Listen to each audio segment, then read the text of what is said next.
Welcome to Malifaux University. 304. Choosing Schemes and Starting the Game. Now that the models are on the table, we have to choose our schemes and then start the game. For the players who are experienced enough to use the knowledge of the opponent's crew to shape their personal gameplay, this is where you try to predict what schemes your opponent will pick and how you might counter those while scoring points in your own schemes.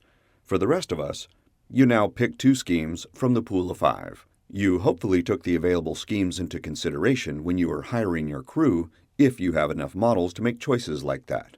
If you don't have models that are particularly strong in combat, but are capable at moving great distances, consider schemes that involve placing models in certain areas of the playing area over schemes that involve killing models. If you have models that manipulate scheme markers effectively, there are schemes that play to those strengths as well. Pick any 2 schemes and keep them a secret from your opponent. As discussed in the previous video, you are not required to write down which schemes you select, but it's a good practice and good sportsmanship to do so. Some schemes require you to select a certain model you intend to kill or manipulate for points. This should always be written down, so it may be revealed at the proper time. Details and examples of scoring each strategy and scheme are in the 500 series of videos. In the Crew Builder app, tap the Select My Schemes checkbox. This will drop down each of the 5 schemes in the pool for your game. Tapping any of their names will pop up an explanation of how that scheme can be scored.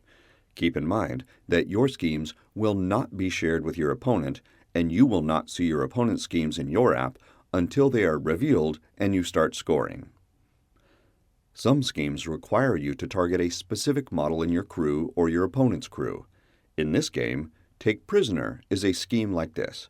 If you select one of these, a pop-up will require you to make that selection now. The cool feature is that since you will have already imported your opponent's crew, it provides a list of the models eligible for this scheme. In this way, you don't give away what your scheme is by asking your opponent to see her stat cards. After you select a model and hit OK, you can always check to see which model you targeted for the scheme by tapping the name of the scheme again. The target model now appears in the description of the scheme. Remember that if there are multiple copies of your target model on the board, you are targeting a specific one.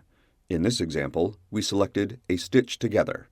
There are 3 in the Dreamer's crew, but only the first one is eligible for scoring this scheme because that's the one we picked in the app. Stitch Together 2 and Stitch Together 3 don't count. I'll take a brief moment now to thank all those who were patrons at the time this video was made, especially Griff, Sergey, Tom, Alan, Jeremy, Mikolai, and Travis, and many more at the free student tier. Your support is essential to bringing these videos to life. With models deployed and schemes selected, both players return any cards used to set up the game back into their decks and shuffle. Each player lets the opponent cut his deck. You don't have to cut your opponent's deck, but you must always offer to let your opponent cut. This is the final moment before the beginning of turn 1. If any models in play have any abilities or effects that say, at the start of the game or after deployment, now is the time for them to take place. One common example is the From the Shadows ability possessed by several models. This ability states, this model may be deployed at the start of the game rather than during deployment. If Colette Dubois had hired a December Acolyte out of Keyword into her crew, she would have kept that model on the side of the playing area while deploying. After the decks were shuffled and the game about to begin, she would place the Acolyte anywhere on the table, at least 6 inches away from the enemy deployment zone, as described in the ability on the card. If there are multiple models that have abilities or effects to resolve at this time, the attacker determines the order they are resolved. Let's say the Dreamer also hired an out-of-keyword model, a Waldgeist, because he likes spooky trees.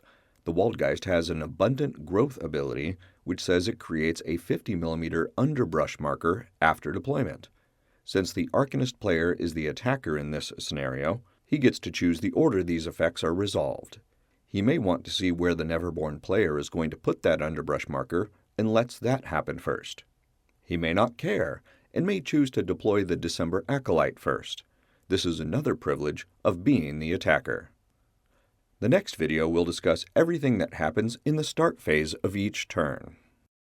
That's the overview of choosing your schemes and starting the game.